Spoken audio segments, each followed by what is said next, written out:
Low-key nervous, guys. The doors are locked. Let's close it for people.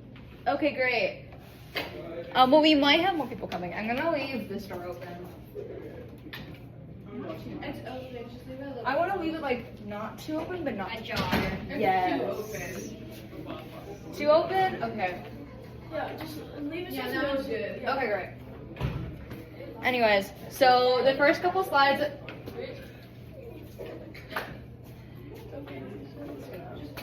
We're just gonna There. like. No, it's gonna fly open. There's people walking. That one is locked, but do you want me to unlock it, Tisha? Maybe because there's meant to be more people coming. Yeah. This one's always unlocked. But here. I got it. You start. Okay, anyways, so the first couple of slides I had were more introductory slides about me. So there, I don't need my script for this.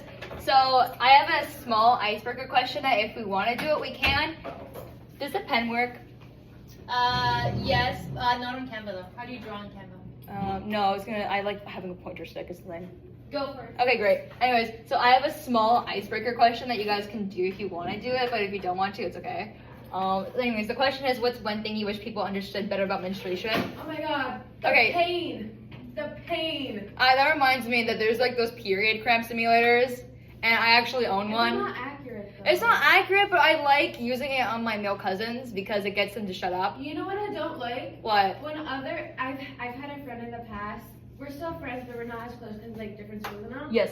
But she's like, oh, period cramps don't hurt as much. I'm like, you haven't felt mine. Everyone's different. You can't say like, It's a spectrum, women right? complain so much. It doesn't hurt that much just because you don't feel it as much as I'm one of someone the else. lucky ones. I literally don't feel it. Exactly, and I feel it a lot. Like We're going through it, guys. I like died on my bed and in the kitchen on the kitchen floor, dude. Like so many times just because I can't get a glass of water.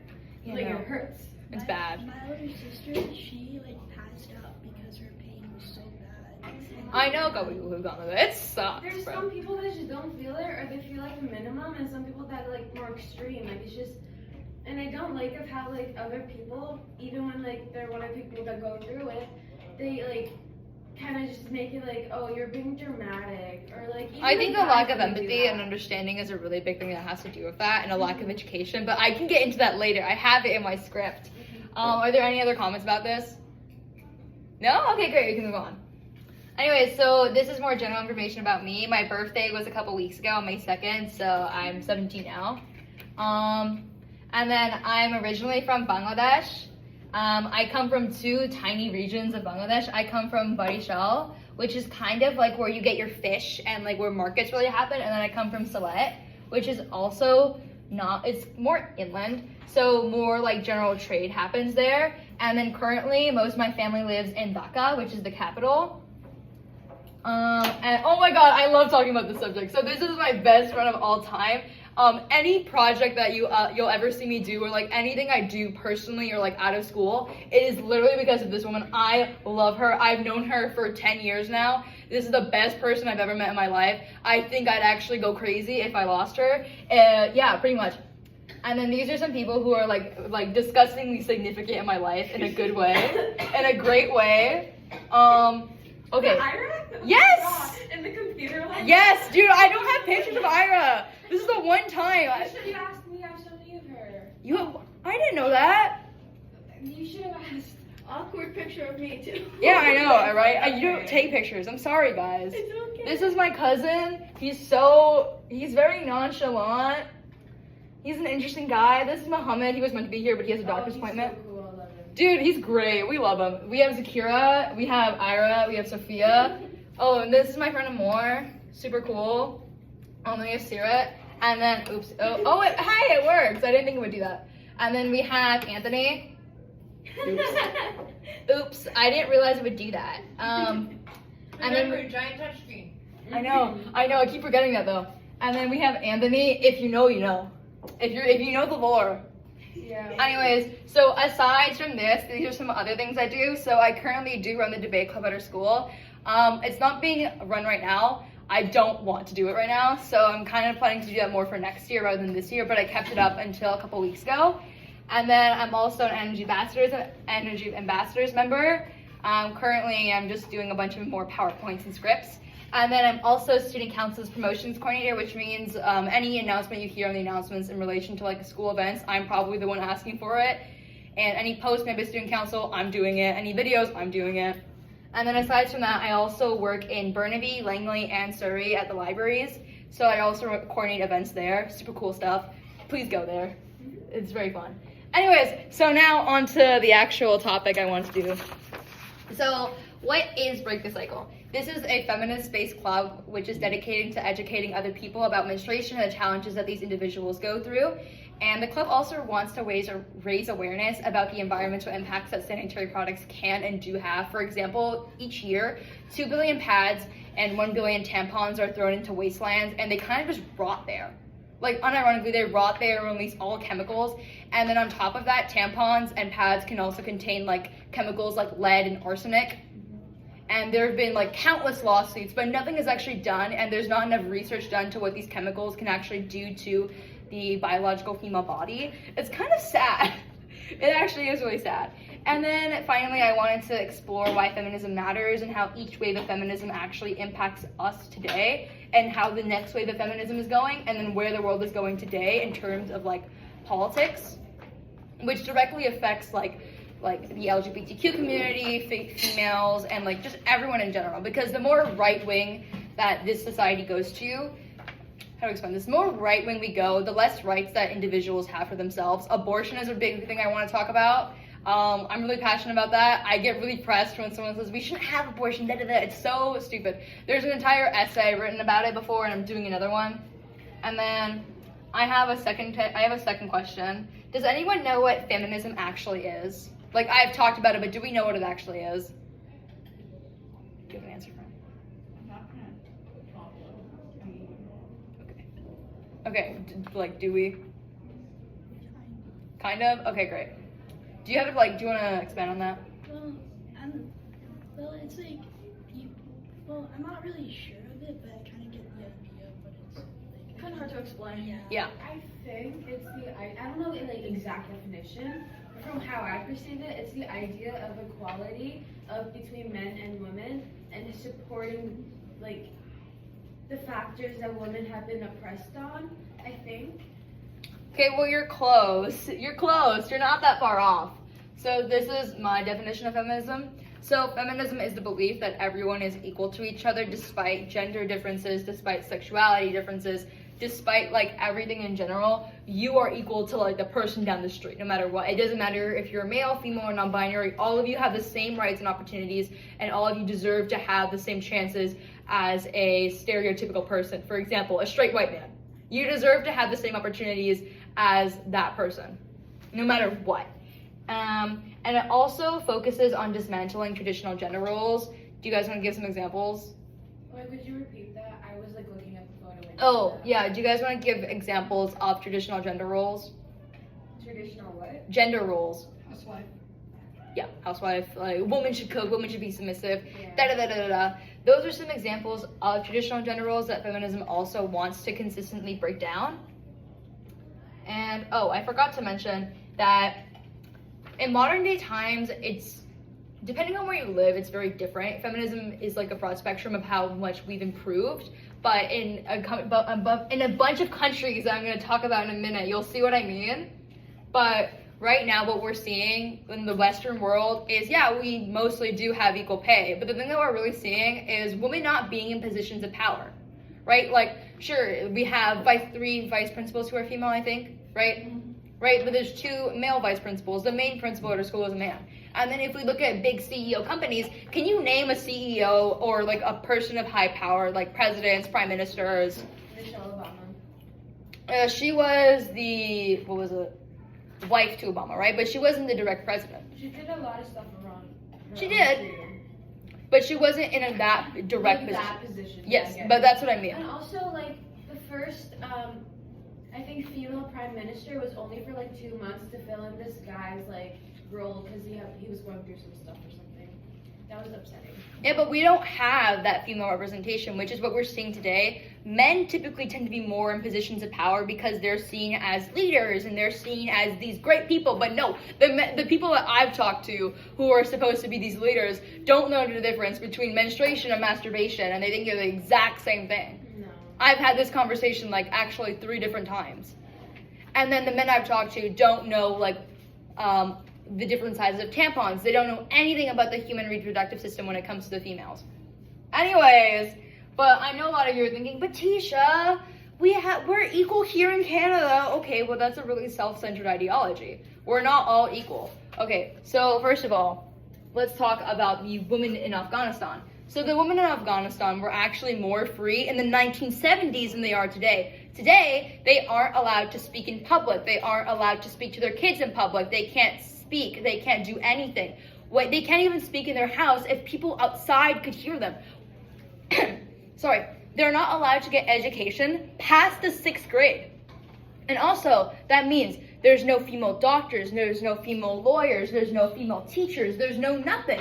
Do you know what that means? That means that these women aren't able to actually get healthcare access from a woman. They're required to get healthcare access by women. They're not allowed to be treated by male doctors because it requires a man to see their face and body. So they're not able to get healthcare. So if one of these women breaks their leg or something, or if one of these women gets cancer, they can never be treated. Like, ever. Because they're not allowed to be seen by male doctors. Unless their husband's a freaking doctor. Yes. But that's a very small chance. Like, what's the chance of that? It's like a 0.007. That's like a 1 in 30 chance, and I don't think anyone would want to take that gamble. That's a horrible gamble. And then let's talk about child marriages. So each year, an estimated 12 million girls under the age of 18 are actually married. But that's the thing is about that is that yeah, we have recorded 12 million people, but that's only the recorded stats. That's actually what's been reported. We don't know if that rate is higher, but it probably is. And then these women, usually 14, 15, they're having 2 kids. They're having kids for this older man who's in his 40s. Like, where does it make sense? Like, make it make sense. And then we have the topic of murder and missing Indigenous women. If you don't know this, I think we do know this by now, but I'm going to say it again.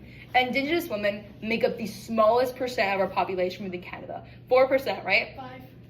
5%, but they have the highest homicide rates, and they have the highest kidnapping rates. They go missing the most often, and the RCMP does not care.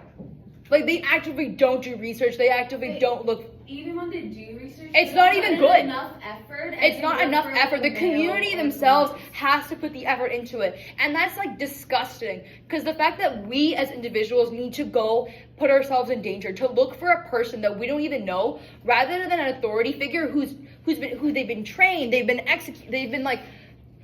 doing this role of finding missing people for so long. They've been trained to do this, but they won't do it for Indigenous communities. Can I just add something? Yes. When at the second photo on there, like, end period property, it reminds me of this, like, campaign thing that, like, Red FM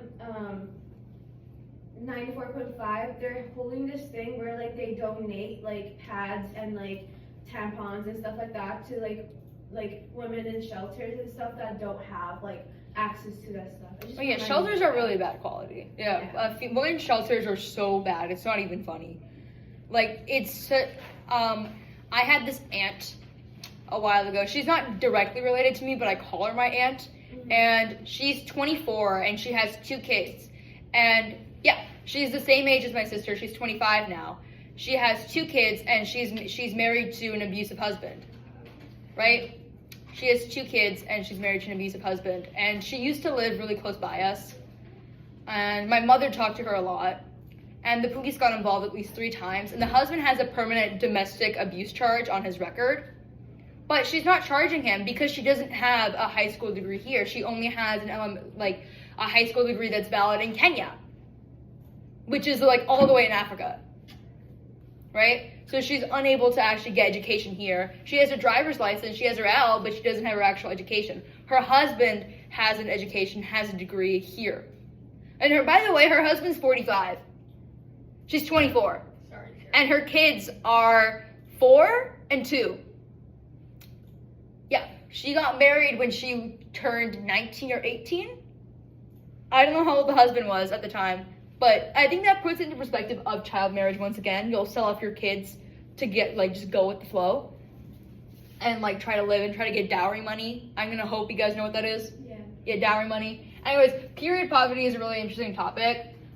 Basically, a lot of women in shelters and a lot of women across the world aren't able to actually afford, like, these products for themselves, and they're unable to, like, menstruate safely and correctly. So that leads to them using unsafe alternatives that can cause them, like, infections and do so much more to their own bodies. And then I have more information about this on here. Did I really not write about this? Okay, I didn't. Okay, but period poverty is a really big issue, and women in the US, women in Canada also go through it. It's not like a solely South Asia thing. No, it's not. And then even in these countries, like, okay, can you name, like, a economically stable country? Like a first world country? Yeah, those countries that are considered first world, for example, the US, it's not, but we're gonna say, for example, because at one point it was. The US, Canada, Sweden, Norway, right? Those are all considered, like, first class, high quality countries. No, because they're not. Because to be a high quality country, you should be able to have access to these devices that you do need, that are necessary. But they don't. They don't. And then on top of that, if your society is actively, like, disrespecting people who do menstruate and have a lack of education, you're not a first world country. You're not. And then, next slide, guys. Okay, so then why is feminism important? So it's important that we actually care about these issues because regardless of what you think of Newton and Surrey, we are actually really privileged. Like, we are really lucky to live where we live. We have access to fresh running water, which is something that a lot of people don't have. Like, even in places like the US, they don't have it. Like, tell me why my American friends are buying bottled water instead of drinking out of their tap water like we do every day. For a lot of people, the reality of drinking out of tap water is a death sentence. Rather than buying bottled water, purifying it. People in Gaza, I saw this video, people in Gaza are taking, like, cloths and they're running mud through the cloth to filter out the mud from, like, the water. And then they do this insane filtration process with cotton and, like, cloth just to get something that could kill them. Because it's still not really, really purified. All you did was get rid of the dirt that could be in there. But there's still bacteria, viruses from mud. We are very lucky to have access to these things. Right? I already talked about period poverty.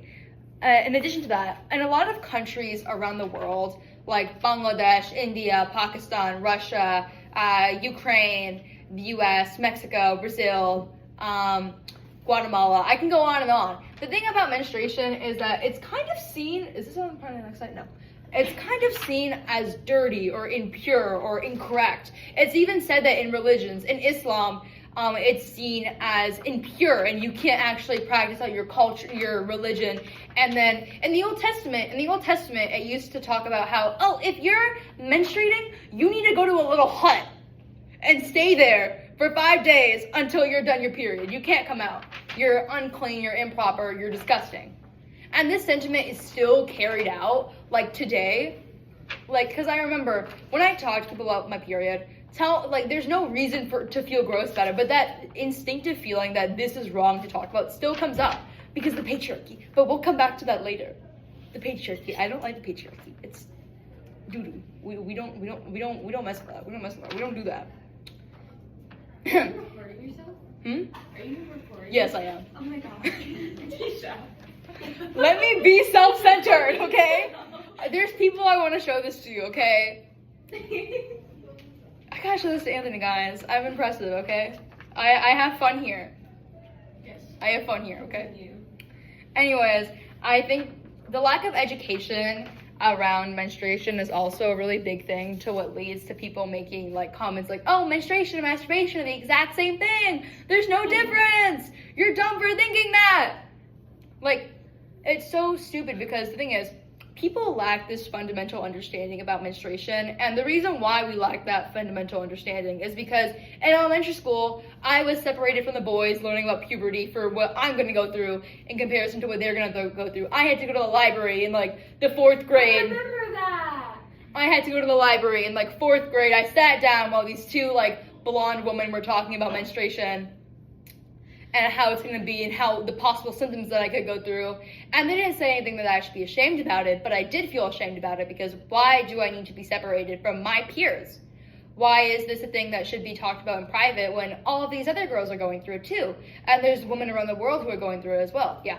You know what I don't like? What? When I learned about menstruation and all that, it was also separated in the freaking library with like the two women in there, and like before it was like before I first started menstruating, before the whole process, it was just me like learning about it. So it was like, oh, okay, it's expected. But then like once you're actually going through it and these changes in your body happen, and then you have to learn it with the whole class there, boys and girls mixed, it automatically becomes more awkward. Like, why can't we learn it like together and make it normal rather than separating? And finish your point. No, that was Oh, yeah. And I guess I was lucky because a male teacher actually taught us that, and didn't really separate the class. Yeah. He made us all ask questions too. Yeah. I like that. It feels more like normalized when you don't have to separate. Exactly, that's the thing. If you split these groups of people up, they're not going to understand each other's individual problems. They're not going to understand what the other person is going through. They're not going to be empathetic because they don't learn about it from a young age. When you're young, when you're like 5, you can be like trilingual. You can speak Spanish, French, and English. If your parents start speaking Spanish and French to you from a young age, you learn English in school, right? And that idea that this is normal, that this is like the thing that I do in my day-to-day life becomes like an actual thing. That doing that is normal to you. So if you learn what menstruation is from a young age and learn what people go through, how this can affect people around you, that this happens to your mother, your sister, your friends, your cousins, that everyone you know goes through this, then it becomes less awkward and it becomes an easier thing to talk about rather than if we keep it like, shh, don't talk about that, guys. There's a bully in the hallway. We're gonna get killed. He's gonna stop. No, he's not gonna kill you. Like, and it's so dumb because I remember in elementary school being there and it's like, we're all in the girls' bathroom and it's like, guys, shut up, stop talking about your period. This guy come. Like, we're 13. He doesn't care. He doesn't care, bro. And on top of that, like separating like boys and girls to learn about that makes you think like if I know about their business, it's a bad thing. Like I'm not supposed to. And then when you learn it as a whole class, it's just so confusing because it's like, first of all, people are laughing because like it's like yeah, exactly. When you learn we're not it, used to the concept of like sharing information. yeah, that's what I'm saying. If we learn it from a young age, when our minds are still impressionable and we don't understand what's like, how do I explain this? When we don't understand what society deems as wrong from a young age, we can implement this in our minds. This is a normal thing. This is a regular thing that billions of people actually go through. This feels like the big club. Sorry, guys. I'm very political. I don't know if you noticed this. I'm very political. Yeah. My little sister, she's like 12, and she got her period when she was 11, and she like normalizes talking about it in public, and she even talks about it with my dad, and my dad understands it. And, like, I fuck with this heavy. It's such a good thing. That's amazing. I like this. I like this game now. I mean, I would like to normalize it, but Lily my Collins, cycles please are come to extremely the office. irregular. Lily Maybe I get like Collins, almost please weird. come to the office. There's a lot of different factors that could like. Yeah, and I took a blood test and like twice, and they said it was fine. I also have Yeah, they're I not have looking my for it. period in like a few months, which kind of sucks. Mhm. But my mom, she's also like not very she's not very comfortable talking about it. What I notice more is that ethnic parents, I already specified the reason why in, I believe, this slide. Or a different slide. I can't remember, but I think I already talked about how religion and culture can affect what societal norms are at the time. Like I already said with, go to the little hut, and how it's seen as impure and improper. Or like how you're not allowed to do certain things just because. Yes, you're not allowed to actually practice your religion if you're on your period, which people have deemed as... Exactly, and it pisses me off. Like it's understandable if you're tired and you just don't want to, but like it's different from being like, oh, you're dirty, you can't do this. Or you're impure and you can't do this. Like, I don't appreciate that they say that. I'm not religious at all, but yeah, I definitely do, like, observe what other people are saying. And it's so weird. Okay, bye-bye. We love you. Anyways, let's see. Yeah, okay, we're on the next slide, actually. Oh, cat. I have my June cat here. If you haven't noticed, I put a lot of cats in my presentation. So bad. I want to put the yippee. Yeah, I have cats right here. TBH creature in like my presentations. I love cats. Anyways, so that's kind of all I had to say. But for the rest of the semester, I wanted to cover all of these topics. I don't know if you guys know what the patriarchy is. Actually, you do know what the patriarchy is.